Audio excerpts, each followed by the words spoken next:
السلام علیکم ورحمۃ اللہ وبرکاتہ۔ اعوذ باللہ من الشیطان الرجیم، بسم اللہ الرحمن الرحیم۔ رب اشرح لی صدری ویسر لی امری واحلل عقدۃ من لسانی یفقہوا قولی۔ رب یسر ولا تعسر وتمم بالخیر، رب زدنی علما، اللہم صل علی محمد وآل محمد وعجل فرجہم۔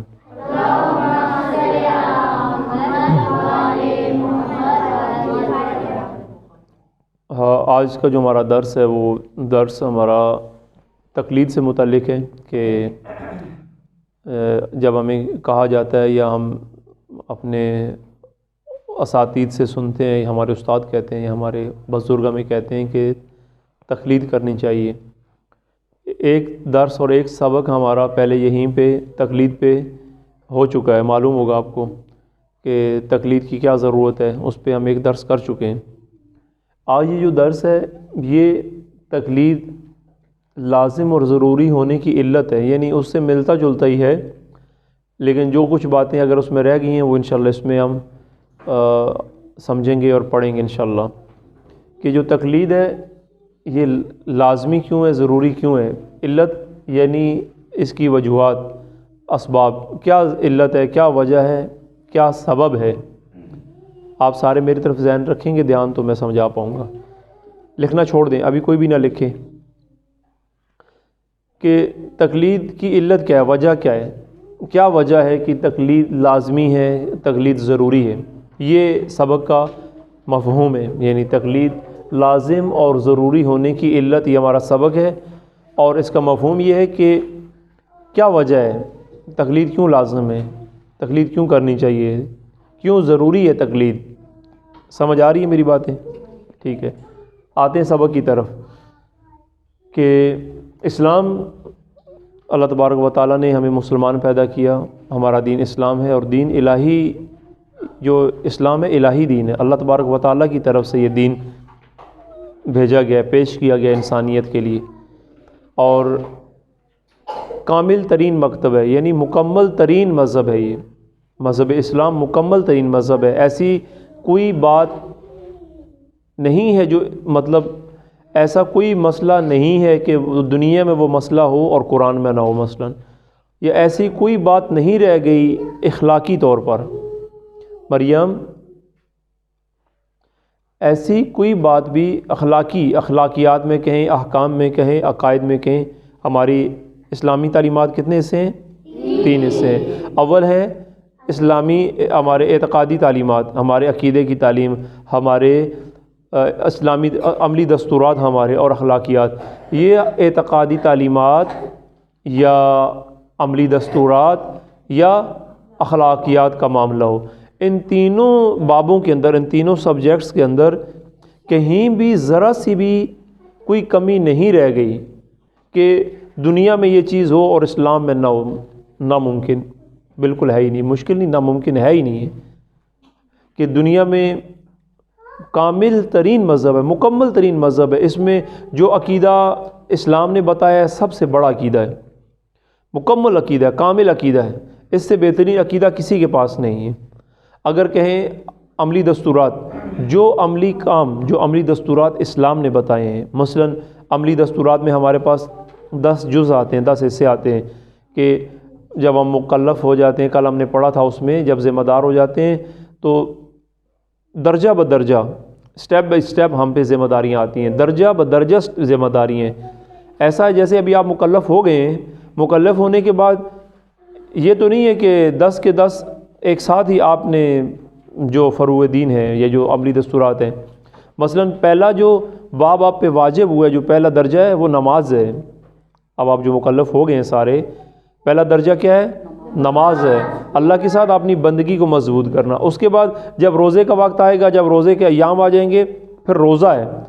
روزے کے بعد وہ جو بیچ کے معاملات ہیں جیسے زکوٰۃ ہے یا خمس ہے یا حج ہے، وہ ابھی آپ کے اوپر نہیں ہے، اس لیے کہ وہ صاحب استطاعت لوگوں پہ ہے، جن کے پاس مال ہے، جن کے پاس پیسہ ہے، جن کے پاس جائیداد ہے، جو خود مختار ہیں، یہ ان کے ساتھ متعلق ہے۔ آپ جو مکلف ابھی ہیں، آپ کے ساتھ جو ابھی مختص ہے، جو آپ کے لیے لازمی اور ضروری چیز ہے، وہ کیا ہے؟ اول نماز، دوم روزہ، اور ایک جو چیز ہے وہ میں نے آپ کو پہلے بتائی تھی، وہ ہے آپ کا امر بالمعروف کرنا کسی کو بھی، اور دوسرے کو کسی کو امر بالمعروف کرنا، یعنی کوئی بھی آپ کے معاشرے میں ایسے کام ہو رہے ہیں، نہیں ہو رہے، آپ وہاں پہ عملی کام کریں۔ عملی کام کیا کریں؟ نیکی پھیلائیں۔ ایک نیکی یہ ہے کہ آپ خود بھی نماز ادا کریں اور امر کریں اس کا، نیکی کا، امر بالمعروف نیکی کا امر کرنا، نیکی پھیلانا۔ آپ خود بھی نماز ادا کریں اور دوسروں کو بھی نماز کے بارے میں مشورہ دیں، لوگوں کو اہمیت بتائیں، ان کو کہیں کہ نماز پڑھا کریں، نماز اچھی عادت ہے، نماز سے انسان گناہوں سے پاک ہوتا ہے، نماز دین کا ستون ہے۔ باتیں سمجھ میں آ رہی ہیں؟ یہ ایک۔ دوسرا، آپ نے اور کیا کرنا ہے؟ آپ نے نہیں کرنی ہے منکرات سے۔ منکرات یعنی وہ جو برائیاں معاشرے میں ہیں، برائیاں ہوتی ہیں۔ اب کیسے؟ خود بھی جھوٹ نہیں بولنا، دوسرا بھی کوئی جھوٹ بولے اسے اہمیت بتانی ہے کہ بھائی جھوٹ نہیں بولنا، جھوٹ بولیں گے تو گناہ گار بھی ہوں گے، اللہ تبارک و تعالیٰ کی بھی گناہ گار ہیں۔ انسان کے ساتھ کرتا ہے تو بندے کا بھی گناہ گار، خدا کا بھی گناہ گار، شریعت کا بھی گناہ گار۔ دوسرا ناپسندیدہ ہے۔ کیسے ناپسندیدہ ہے؟ کیا رسول اللہ یہ بولتے تھے کہ سب جھوٹ بولا کرو؟ کہ اللہ کے رسول نے یہ تعلیم دی ہے کہ سب جھوٹ بولا کریں؟ نہیں، پسند ہی نہیں ہے۔ ٹھیک ہے، تو آپ کے سامنے کوئی جھوٹ بولے، آپ انہیں کہیں کہ دیکھیں اللہ کا رسول صلی اللہ علیہ وآلہ وسلم، رسول خدا صلی اللہ علیہ وآلہ وسلم و ائمہ معصومین علیہم السلام و امام علی و جناب سیدہ زہرا سلام اللہ علیہا، ان کی تعلیم یہ نہیں ہے کہ انسان جھوٹ بولے۔ آپ سمجھ رہی ہیں باتیں؟ دھیان میری طرف رکھیں۔ یا کوئی بندہ ہے، مطلب آپ کے سامنے کسی کی برائی کرتا ہے، چغل خوری کرنا مثلا، یہ جو سب سے بری عادت جو بچوں میں ہے، وہ بہت بری عادت ہے، وہ ہے چغل خوری کرنا۔ چغل خوری یعنی جیسے ابھی میں درس میں آؤں تو آپ بولیں، ابھی آپ بیٹھے ہیں میں آؤں تو بولیں آغا یہ بچیاں مجھے بولیں یہ ایسے کر رہی تھی، وہ ایسے کر رہی تھی، آغا یہ یوں کر رہی تھی، وہ بیٹھ نہیں رہی تھی، وہ ایسے، یا آپ بولیں کہ آغا یہ ایسے کر رہا تھا، وہ ایسے کر رہا تھا۔ عادی فوراً کرنا یہ چغلی میں آتا ہے، اور چغلی اچھا عمل ہے برا عمل ہے؟ کیا رسول اللہ نے کہا ہے کہ چغلی کرنی چاہیے؟ چغلی کھانا بہت بری عادت ہے۔ تو یہ آپ اگر آپ کے سامنے کوئی ایسی حرکت کرے تو آپ اس کو ایسے نہیں، برے اخلاق سے نہیں۔ اب تیسرا درجہ اخلاق کا یہاں آ جاتا ہے، باب ہمارا اسی پہ ہے، لیکن یہ اخلاقی باتیں بیچ میں آ گئی ہیں۔ اب یہاں آپ کا اخلاق کا باب بیچ میں آ گیا۔ کیسے؟ اب آپ نے جب اس کو نہیں کرنی ہے منکرات سے، کہ یہ بری چیز ہے، جھوٹ بولنا برا ہے، یا یہ غیبت کرنا برا ہے، چغلی کھانا برا ہے، آپ اس کو کہیں غصے میں یہ تو تم بہت برے ہو، تم بہت بری بات کی ہے تم نے، یہ تو بہت بری بات ہے، تو یہ گندی ہے، یہ گندی چغلی کرتی ہے، یہ انداز، یا آپ اسے کہیں کہ دیکھیں میرے بھائی میری بہن، یہ تو اللہ کے رسول نے منع کیا ہے، یہ تو بہت بری عادت ہے، ان سے انسان کا درجہ کم ہو جاتا ہے اللہ کے یہاں، آخرت میں بھی درجہ کم ہو جائے گا، اللہ کے رسول اس کو پسند نہیں کرتے، بیٹا کھٹ کھٹ نہیں کریں۔ کون سا طریقہ درست ہے؟ پہلا طریقہ درست ہے، دوسرا طریقہ ٹھیک ہے؟ اخلاق کے ساتھ اچھے انداز میں اس کو سمجھانا تو وہ سمجھ جائے گا۔ جب آپ اس کو کہیں گے یہ تو چغلی کرتی ہے، تو آپ یہ نہیں کہ آپ اور گناہ کر رہے ہیں، اب آپ ایسا مزاج بنایا کہ اگلے آپ کی بہن یا آپ کا بھائی، آپ اس کو اچھائی بتانے کی بجائے اس کا دل پکا کر رہے ہیں، وہ کبھی بھی اچھائی پہ نہیں آئے گا۔ یہ اخلاقی معاملات، یہ جو باتیں ہوئی اسلامی تعلیمات کے 3 حصے، اسلامی تعلیمات کے جتنے بھی حصے ہیں وہ کامل ہیں، مکمل ہیں۔ یہ واحد دین اسلام ہے جو کامل ترین اس مذہب ہے، مکمل ہے، کوئی ایک پہلو اتنا سا خانہ بھی خالی نہیں ہے اسلامی تعلیمات میں کہ آپ بولیں کہ اسلام میں یہ ذرا سی گنجائش رہ گئی تھی، یہ تعلیم نہیں ہے اسلام میں، کوئی سوچ نہیں سکتا، نکالنا تو دور کی بات ہے، کوئی نہیں لا سکتا۔ کتاب اللہ نے جو کتاب دی اسلام میں مسلمانوں کو، لاجواب کتاب ہے۔ آج تک مریم، بیٹا ان کو پڑھنے دیں، آپ ساری میری طرف دیکھیں، آج تک کوئی آدمی آپ نے نہیں سنا ہوگا، نہ کوئی ایسا مدرسہ یورپیوں کا یا کوئی سکول دیکھا ہوگا کہ جو قرآن کے مقابلے میں لے کے آؤ کہ یہ قرآن سے اچھی کتاب ہے، سنا ہے آپ نے؟ لاجواب کتاب ہے، یعنی اس کا کوئی جواب ہی نہیں ہے، کوئی اس کے مقابلے کی کوئی کتاب نہیں لا سکتا۔ اول دوسرا یہ دین، جو اخلاق اسلام نے بتائے ہیں کامل ترین اخلاق ہیں، کسی مذہب میں ایسے نہیں ہیں، گو کہ مسلمانوں نے چھوڑ دیے ہیں۔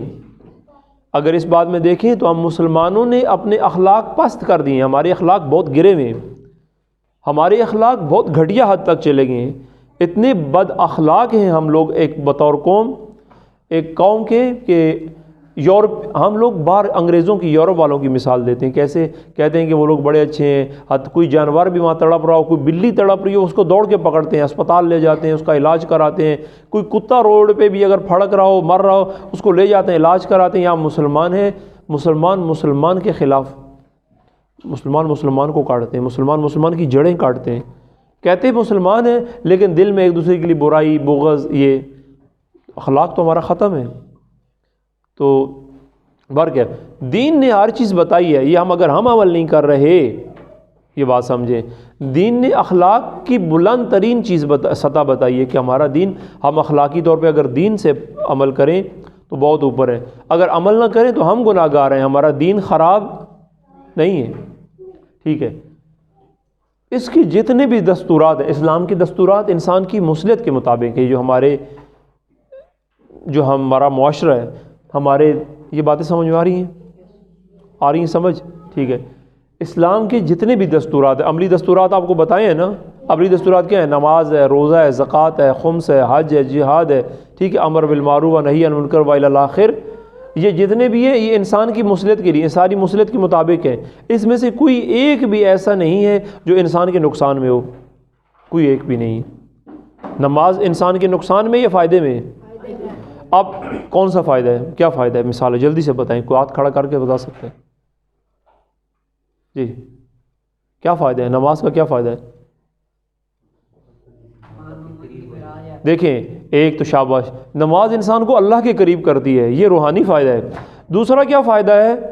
یہ میڈیکل کہتی ہے، سائنس کہتی ہے، انگریز یہ کہتے ہیں کہ مسلمان جو نماز پڑھتے ہیں یہ ایک بہترین ایکسرسائز ہے، خاص کر کے سجدہ کرنا، سجدہ اتنی بہترین ورزش ہے کہ انسان کبھی بھی کمر کے درد میں مبتلا ہے، مطلب اس کے جسم کا بھی درد نہیں ہوتا، اس کے جسم میں تکلیف نہیں ہوتی ایک سجدہ کرنا، حتیٰ کہ میڈیکلی طور پر یہ سائنس، انگریز یہ کہتے ہیں کہ جو مسلمان عبادت کرتے ہیں، جو رکوع کرتے ہیں اور جو سجدہ کرتے ہیں، یہ بہترین ورزش ہے، بہترین ایکسرسائز ہے، یعنی دو فائدے لیتے ہیں۔ اللہ نے ہمیں کتنی مصلحت اس میں، ایک نماز میں جب ہم نماز سمجھ کے پڑھ رہے ہوتے ہیں ہمارا رابطہ اللہ سے مضبوط ہو رہا ہوتا ہے، دوسرا ہماری ورزش ہو رہی ہوتی ہے، ہمیں اور کوئی ورزش کی ضرورت نہیں، ہم جسمانی طور پر فٹ رہتے ہیں۔ جب ہم دن میں 5 بار نماز کے پاس آئیں گے، نماز کی طرف آئیں گے، اللہ کی طرف آئیں گے، جسمانی فٹ رہیں گے، بیمار نہیں ہوں گے، پریشانیاں بھی نہیں ہوں گی۔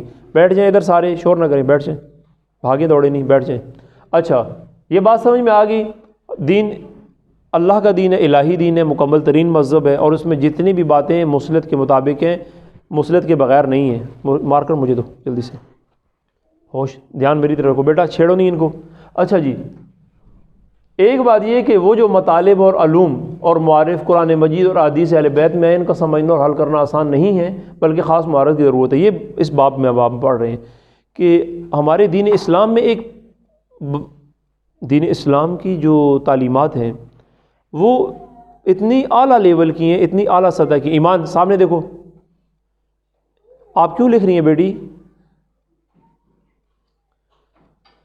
دینی تعلیمات اسلام، اس بات کو بھی سمجھیں، یہ نیچے کے لیول کی تعلیم نہیں ہے، مطلب جیسے اب ہمارے اسکولوں میں آتا ہے، پہلے ابتدائی طور پہ نرسری ہوتی ہے، کے جی ہوتی ہے، پرائمری ہوتی ہے، پھر مڈل ہوتا ہے، پھر میٹرک ہوتا ہے، پھر آگے کر کے یہ آہستہ آہستہ آتا ہے۔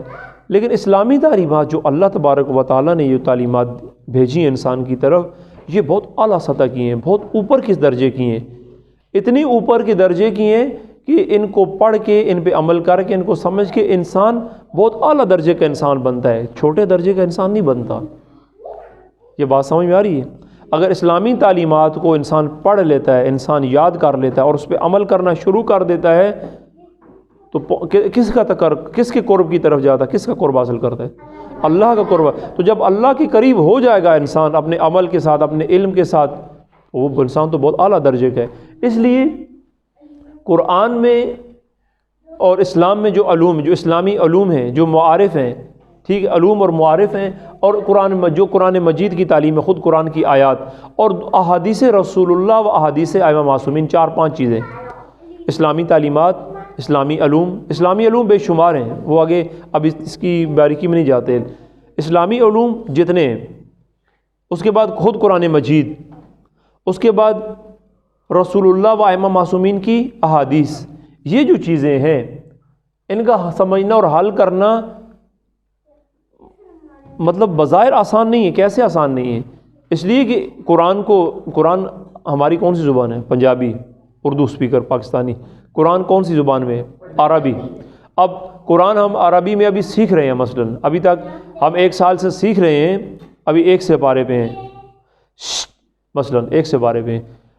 اگلا درجہ، ابھی اس کے بعد اگلا درجہ ہے۔ قرآن یہ نہیں ہے کہ انسان خالی عربی پڑھ لے، نہیں، عربی تو قرآن نہیں ہے، یعنی انسان ہمارے لیے قرآن عربی میں ہے، قرآن عربی میں ہے، لیکن عربی پڑھ کے مقصد حل تو نہیں ہوتا۔ ایک مقصد ہم حل کرتے ہیں، ہمارے جیسے کوئی فوت ہو جاتا ہے تو ہم سمجھتے ہیں کہ قرآن پڑھ کے اس کے نام پہ اس کو بھیج دینا کہ میں نے یہ قرآن پڑھا ہے اس کی بخشش کے لیے، یہ ایک ثواب کے لیے ہم سمجھتے ہیں، یعنی کہ قرآن ہمارے لیے ثواب ہے۔ لیکن اگر قرآن کو پڑھیں تو قرآن کہتا ہے کہ قرآن ہدایت ہے، قرآن کہتا ہے میں ثواب کی کتاب نہیں ہوں بلکہ میں ہدایت کی کتاب ہوں۔ ہدایت یعنی آپ کو راستہ بتاؤں گا، ہدایت کا مطلب ہوتا ہے رہنمائی کرنا۔ قرآن یہ کہتا ہے کہ میں آپ کو راستہ بتاؤں گا، آپ نے کدھر جانا ہے، کیسے جانا ہے، آپ کے راستے میں مشکلات جتنی آئیں گی میں حل کروں گا، پریشانیاں راستے میں جو تاریکیاں آ جائیں گی، اندھیرا آئے گا میں روشنی کروں گا، اور خالص دنیا میں نہیں کامیاب کروں گا، آپ کو آخر میں بھی کامیاب کروں گا، قرآن یہ کہتا ہے۔ اب ہم وہاں پہنچیں گے تو قرآن ہمیں ہماری رہنمائی کرے گا نا، قرآن کے پاس جائیں گے کیسے؟ جب ہم قرآن پڑھیں ہمیں پتہ ہو کہ ہم کیا پڑھ رہے ہیں، یعنی جب ہم کہیں اہدنا الصراط المستقیم، ہمارے ذہن میں کیا آ رہا ہو؟ کیا پروردگارا ہمیں راستہ مستقیم، سیدھے راستے کی طرف ہی رکھ، یا صراط الذین انعمت علیہم، تو ہمارے ذہن میں ہو کہ پروردگارا ہمیں ان لوگوں کے راستے، جن لوگوں پہ تو نے انعام کیا، جو تیرے انعام یافتہ لوگ ہیں، یا ائمہ معصومین یا محمد و آل محمد کے راستے پہ جا۔ ذہن میں جب یہ بات ہوگی آپ قرآن پڑھیں گے پھر ہدایت کی طرف ہم جائیں گے۔ ٹھیک ہو گیا جی۔ اور احادیث معصومین بھی یہی ہے، ائمہ معصومین کی حدیث بھی، وہ تو عربی میں، عربی تو ہم پڑھ لیں گے لیکن جب تک ترجمہ نہیں آئے گا ہمیں کیسے پتہ چلے گا؟ اور ترجمہ بھی، اور ایک بات اور، ایک ترجمہ قرآن کا یہ عام جیسے ترجمہ ہوتا ہے قرآن میں، سلیس کرتے ہیں، آسان کرتے ہیں، ایک قرآن کا خود لفظی ترجمہ ہوتا ہے، یعنی لفظ کا ترجمہ، یعنی یہ دروس آئے ہوئے ہیں فیس بک پہ، یوٹیوب پہ ہیں ہمارے، آپ نے ایک ابتدائی کوشش کی تھی، اس کو آپ شروع کریں گے انشاءاللہ آج کل سے، اس سلسلے کو آگے شروع کریں، لفظی ترجمہ، یعنی قرآن کا لفظ بھی، لفظ ترجمہ کیا ہے، قرآن کیا کہہ رہا ہے سیدھا سیدھا، یہ قرآن کی آیت لکھی ہوئی ہے، مطلب ذالک الکتاب لا ریب فیہ، ذالک الکتاب لا ریب فیہ، بندہ لمبا لکھتا رہے ایسے ویسے، قرآن کہہ رہا ہے یہ وہ کتاب ہے جو اس میں کوئی شک نہیں ہے، یہ متقین کے لیے ہدایت ہے، اور متقین کے آگے نشانیاں بتائیں، اس طرح لفظ۔ یہ ہمیں قرآن بھی ترجمہ پتہ ہو، ہمیں احادیث کا بھی ترجمہ پتہ ہو، ہم پڑھیں، ہمیں پتہ ہو ہم کیا پڑھ رہے ہیں۔ بات سمجھ میں آ رہی ہے بیٹیاں؟ یعنی ہمیں یہ پتہ ہو قرآن ہم کیا پڑھ رہے ہیں، احادیث ہم کیا پڑھ رہے ہیں، یہ اس لیول پہ اس لیے سمجھنا، خالی پڑھنا تو سمجھنا نہیں ہے نا، پڑھنا اور ہے، سمجھنا اور ہے، اور سمجھ کے حل کرنا اور ہے۔ مثلا ابھی آپ کا میتھمیٹک کا سوال ہوتا ہے، آپ سوال پڑھتی ہیں، جیسے ابھی بچیاں آتی ہیں دن میں، سوال لکھا ہوا ہے، سوال تو پڑھ لیتے ہو، سوال پڑھنے کے بعد اس کو سمجھنا، یہ کہ سوال والا سوال پوچھ کیا رہا ہے، سمجھ کے پھر اس کو حل کر کے اس کو جواب دینا کہ یہ تم نے سوال کیا میں نے سمجھ لیا، اس کا جواب ہے۔ یہی بات ہے جس طرح ریاضی پڑھنے میں، میتھمیٹک پڑھنے میں، فزکس پڑھنے میں، کیمسٹری پڑھنے میں بھی ایک خاص ماہر کی ضرورت ہے، مہارت چاہیے۔ کیا فزکس کے نومیریکل ہر بندہ حل کر لیتا ہے؟ فزکس کس نے رکھی ہوئی؟ فزکس رکھی ہوئی ہے جب نومیریکل آتے ہیں، یا کیمسٹری کے جو کلیے ہوتے ہیں، یا ہم نے تو ایسے پڑھ لیے کہ مثال ہے H2O یا HCl، یا ٹھیک ہے، یا مثال ہے سوڈیم کا جو فارمولے ہیں، یہ تو ہم نے پڑھ لی، لیکن اس کے پیچھے ایک پورا نظام ہے، کتاب ہے۔ یہ ایسا نہیں ہے جو اس نے 3 لفظ لکھے ہیں، اس کے پیچھے اس کی کئی سالوں کی محنت ہے، جب اس کھولے گا آپ کو بتائے گا کہ کیا سمندر ہے۔ اسی طرح قرآن کے لیے احادیث کو سمجھ کے، اس بچے کو تار سے ہٹاؤ پیچھے سے، ان کو ایک ماہر انسان کی ضرورت ہے۔ اب ہمارے کیوں ضروری ہے تقلید، اس پہ آ رہے ہیں ہم آہستہ آہستہ۔ یہ سارا جو اتنا ہم نے اتنا لمبا چوڑا موضوع کیے آسان اس لیے سمجھانے کے لیے. ٹھیک ہے جی. اب ماہر انسان کی ضرورت ہے جو مہارت رکھتا ہو عربی میں، جو مہارت رکھتا ہو دین شناسی میں، قرآن فہمی میں، احادیث کو سمجھ سکے، سمجھ کے ترجمہ سمجھتا ہو، پھر اس کا پورا نچوڑ نکال سکے. ہم یہ سارا کام کر سکتے ہیں؟ ابھی ہم اس لیول پہ ہی نہیں ہیں، ابھی مکلف ہوئے ہیں، ابھی عربی کی عین اور رے اور بے بھی نہیں آتی ہمیں. ایسا ہی ہے. تو ہم یہ سارے معاملے کیسے حل کر سکتے ہیں؟ اس کا مطلب یہ ہے کہ جب کسی بندے اس ماہر انسان کے پاس جانا پڑے گا. مثلاً آپ بیمار ہوتے ہیں، آپ عام سی مثال ہے، بیمار ہوتے ہیں، کس کے پاس جاتے ہیں؟ نائی کے پاس جاتے ہیں، موچی کے پاس جاتے ہیں. اس کے پاس کیوں نہیں، موچی کے پاس کیوں نہیں جاتے، نائی کے پاس؟ ہاں، دوائی نہیں دے سکتا، آپ اس کو پتہ ہی نہیں، کیوں؟ وہ اپنے کام میں ماہر ہے. اور ڈاکٹر کے پاس لے جاؤ، جا کے اٹھا کے کپڑے، بھی ڈاکٹر صاحب میرے کپڑے سی دو، وہ کدھر بھیجے گا آپ کو؟ درزی کے پاس بھیجے گا. کیوں؟ ڈاکٹر اپنے کام کا ماہر ہے، درزی اپنے کام کا ماہر ہے. یہ بات ہے. اب بات ہے جب تک ایک شخص، کوئی بھی انسان عربی زبان کے ادب اور اسلام کے مختلف علوم میں مہارت نہ رکھتا ہو اور درجہ اجتہاد اور مقام فقہا پر نہ پہنچا ہو، یہ کام جب تک نہ کر سکے، عربی زبان، عربی ادب اور اسلام کے جتنے علوم ہیں ان میں جب تک ماہر نہ ہو جائے، جب تک عالم نہ ہو جائے، جب تک وہ سارا پڑھ کے اس کے اوپر عبور نہ رکھ لے اور درجہ اجتہاد پر نہ پہنچ جائے، مقام فقہات پر پہنچ جائے، فقیہ ہو جائے، بلند ڈگری پر آ جائے سارا پڑھ کر، وہ بندہ کام کر سکتا. اس کے علاوہ کوئی بھی مطلب مسئلے سے کوئی استخراج نہیں کر سکتا کہ یہ مسئلہ ہے، مسئلے کے اندر سے مسئلہ نکالنا، ٹھیک ہے، نہیں کر سکتا. یہ وہی بندہ کر سکتا ہے جو عربی زبان کا ادب جانتا ہے، جو اسلام کے علوم میں مہارت رکھتا ہے اور جو خود مجتہد ہے. سمجھ میں آ گئی یہ باتیں ساری کرنے کا؟ اچھا، لہٰذا فقہا اور مجتہدین کی طرف رجوع کرنا لازمی ہے، ضروری ہے. کیوں؟ اس لیے کہ یہ ثابت ہے، یہ مجتہد کی تقلید کرنا یہ عقل اور منطق سے یہ ابھی ثابت ہے. کیوں؟ ابھی ہم نے ساری گفتگو کی ہے نا. یہ گفتگو کا پس منظر کیا بنتا ہے کہ بیٹھ جائیں. اس گفتگو کا پس منظر کیا بنتا ہے کہ ہم عربی ادب نہیں جانتے، ہم عربی زبان نہیں جانتے، ہم اسلامی علوم نہیں جانتے، ہم تمام اسلامی احکام جو مسائل ہیں ہم نہیں جانتے، یا جانتے ہیں نہیں پتا. ہمیں تو نماز کے پورے مسائل مثلا نہیں آتے. جب یہ سارے ہمیں نہیں آتے تو یہ بات سمجھ میں آ رہی ہے نا، ہمیں نہیں آتے، اب ہمیں پوچھنے ہیں. یہ ایک اور باب ہے اس کے پیچھے، وہ بھی چاہیے تھا لیکن وہ چلیں چھاڑ جائیں. یہ معصومین سے ہے کہ ائمہ معصومین علیہ السلام کے زمانے میں ایک آدمی جیسے جناب ابو بصیر، وہ امام کے پاس آتے تھے، یا وہ امام سے مسئلہ پوچھتے تھے، پھر لوگوں سے پوچھتے تھے. ایسے کئی لوگ تھے. اب یہاں سے ایک اور آپ کو دلیل دے رہا ہوں کہ ہمیں کیوں تقلید کرنی چاہیے. جب کسی بھی امام کے زمانے میں، اب امام تو مثال ہے مدینے میں، امام مدینے میں آج کل تو تیز ترین جہاز ہیں، موبائل فون ہیں، یہاں سے آپ امام زمانہ کو کال لگائیں کہ مولا کال لگانے کی ضرورت ہی نہیں ہے. کیوں؟ اس لیے کہ آپ ہمارا کنیکشن دل والا مضبوط ہو تو امام تو دور نہیں ہے. ٹھیک ہے، مثال ہے آپ اپنے مجتہد کو کال لگاتے ہیں یہاں سے، یا مجتہد کو یہاں سے، مجتہد کے وکیل ہوتے ہیں کہ آغا صاحب مسئلہ پیش آ گیا ہے، ٹھیک ہے، تو اب میں کیا کروں؟ آپ کو مجتہد بتائے گا کہ اس مسئلے کا یہ حل ہے. ایسا ہی ہے نا. یا جیسے آپ میرے پاس آتے ہیں کہ آغا صاحب یہ مسئلہ ہے، اس کا کیا حل ہے، آپ آتے ہیں، آپ کو مسئلہ حل بتاتے ہیں. ابھی جس زمانے میں امام مدینے میں تھے، امام موسیٰ کاظم ہوں، امام صادق علیہ السلام ہوں، امام علی رضا علیہ السلام ہوں، کوئی بھی امام جب اپنے زمانے میں تھے، مدینہ میں تھے، تو ان کے شیعہ تو بہت سارے ملکوں میں تھے نا. بات سمجھ میں آ رہی ہے؟ یہ جو کیوں یہ بات اس لیے کر رہا ہوں کہ اب ہمارے معاشرے میں ایسے لوگ پیدا ہو گئے ہیں، یا آپ کے گاؤں میں بھی ایسے ہیں، ایسے ضعیف عقیدے کے، حیرت ہوتی ہے ان لوگوں کے عقل پہ، جو یہ کہتے ہیں کہ ہم ڈائریکٹ امام زمانہ کی تقلید کرتے ہیں. ڈائریکٹ کنیکشن امام زمانہ کے ساتھ مکمل ڈائریکٹ ہے، ہمیں کسی بندے کی ضرورت ہی نہیں ہے. جبکہ جھوٹ بولتے ہیں. امام زمانہ کی تقلید، امام زمانہ کی، ہم امام زمانہ کی تقلید کرتے ہیں یا امام زمانہ کی بیعت کرتے ہیں؟ بیعت کرتے ہیں. امام زمانہ کی امتی ہیں، ہمارے زمانے کے امام ہیں، وہ ہمارے امام ہیں، ہم ان کی امت ہیں، ہم ان کے مقلد نہیں ہیں، ہم ان کی امت ہیں. امام کے حکم پہ سر خم ہے تسلیم، وہ اور ہے تقلید. لیکن امام کی تقلید، یہ امام سامنے تقلید بھی ہے، لیکن تقلید اس معنوں میں نہیں جو کہتے ہیں یا ایک مسئلہ یہ کہ تقلید امام زمانہ کی ڈائریکٹ کرتے ہیں، کسی مجتہد کی ضرورت نہیں ہے، یہ میڈیا پہ سوشل میڈیا پہ باتیں پھیلائی، کیوں نہیں ضرورت ہے؟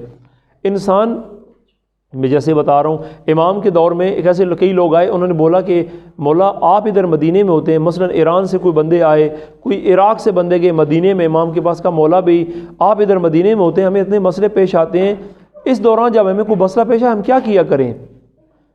ہم عراق میں بیٹھے ہیں، ہم ایران میں بیٹھے ہوئے ہیں، ہم کوفہ میں بیٹھے ہوئے ہیں، بصرہ میں بیٹھے ہوئے ہیں، بغداد میں، ادھر کوئی مسئلہ پیش آ گیا ہم کس سے پوچھیں؟ تو پھر امام ان کو بتاتے تھے کہ بصرہ میں میرا فلانا نمائندہ ہے، عراق میں میرا فلانا نمائندہ، آپ کو کوئی مسئلہ ہے فلاں بندے سے پوچھو، ادھر ہمارا فلاں بندہ بیٹھا اس سے پوچھو۔ سمجھ میں آ رہی ہے؟ یہ امام بولتے تھے کہ آپ اس سے پوچھو، کیوں؟ اس لیے کہ اس کو ہم نے بتایا ہوا ہے۔ اب یہ اس سے پوچھنا کیا تھا؟ اس کی تقلید کرنا۔ انسان کہیں نہ کہیں ہر روز سب کی تقلید کرتا ہے، اپنے ماں باپ کی تقلید کرتا ہے، اپنے ماحول کی تقلید کرتا ہے، اس فاسد معاشرے کی تقلید کرتا ہے، اس واٹس ایپ، اس پہ یہ ٹک ٹاک کی تقلید کرتا ہے، یہ بے حیائی کی تقلید کرتا ہے، استادوں کی تقلید کرتا ہے، ہر روز کسی نہ کسی کی تقلید میں ہے، یا وہ اللہ کی احکام میں سنت میں آتا ہے، یا وہ دین کی تقلید میں، یا وہ شیطان کی تقلید میں، یا رحمان کی تقلید میں، یا شیطان کی کسی نہ کسی کی تقلید میں ہے۔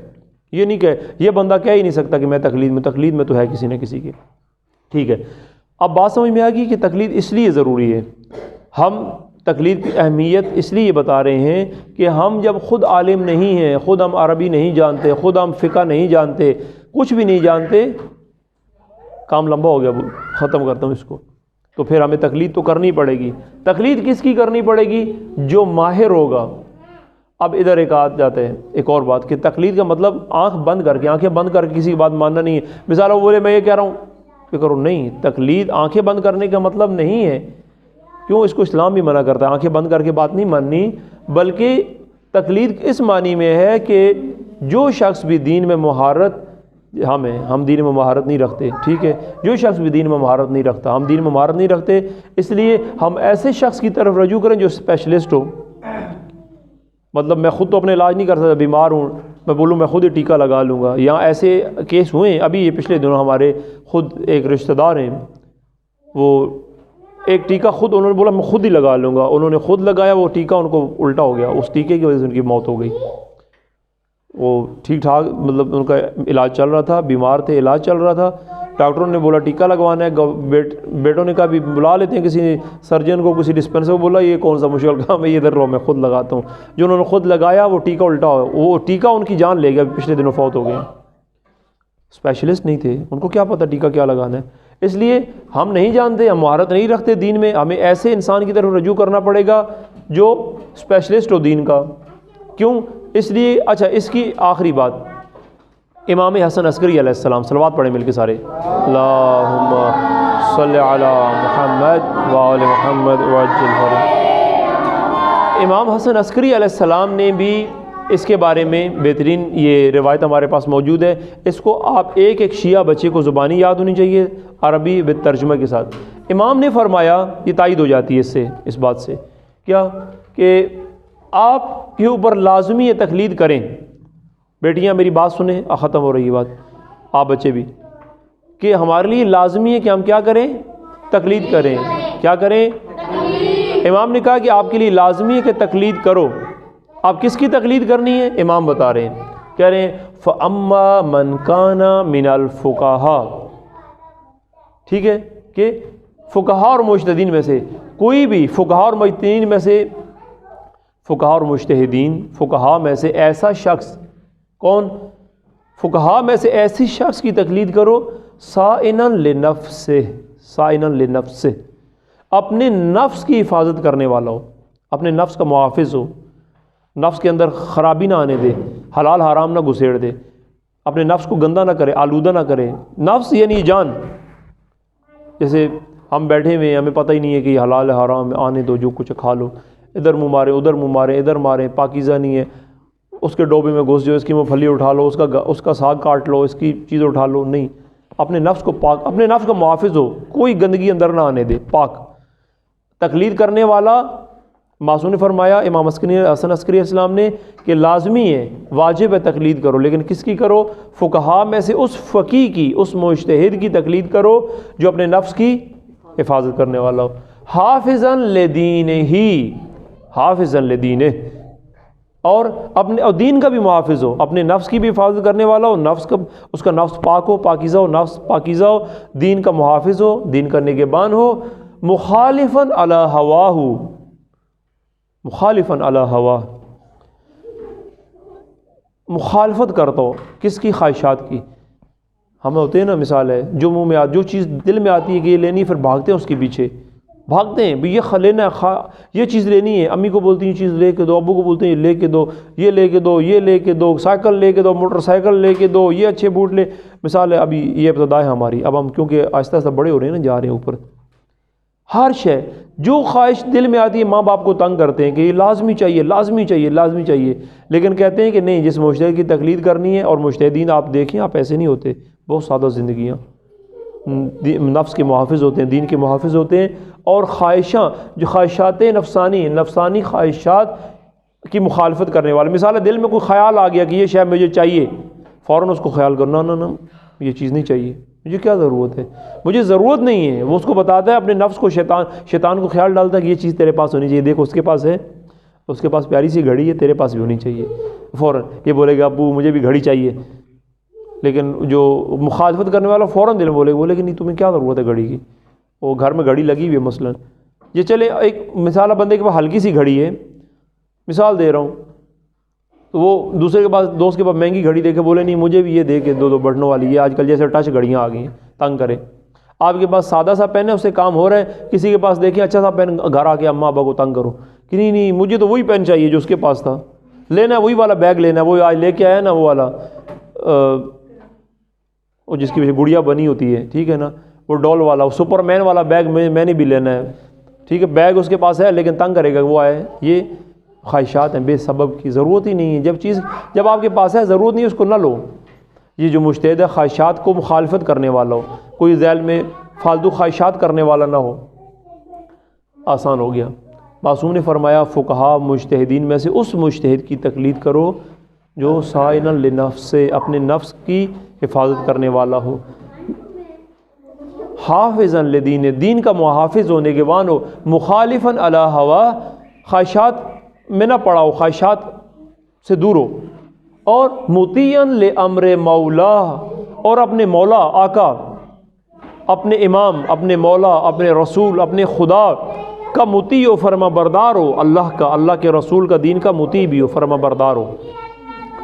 جب ایسا بندہ آپ کو مل جائے، میری طرف دیکھیں، جب ایسا بندہ آپ کو مل جائے، سائنا لنفسہ حافظا لدینہ مخالفا علی ہواہ مطیعا لامر مولا، جب یہ باتوں والا فقیہ آپ دیکھیں کہ اس بندے میں یہ خصوصیات ہیں، فللعوام ان یقلدوہ، پس عوام کو چاہیے کہ اس کی تقلید کر لیں، لازمی عوام مسلمانوں کو چاہیے کہ اس کی تقلید کر لیں جس کے اندر یہ چیزیں ہوں، ٹھیک ہے، یہ باتیں آ گئیں، اور اس سے یہ واضح ہو گیا ہے کہ جو شخص بھی درجہ اجتہاد پر فائز نہیں ہے، اگر ہم فائز نہیں ہیں تو ہم پر واجب ہے کہ ہم دینی احکام میں کسی مجتہد کی تقلید کریں، ٹھیک ہے جی۔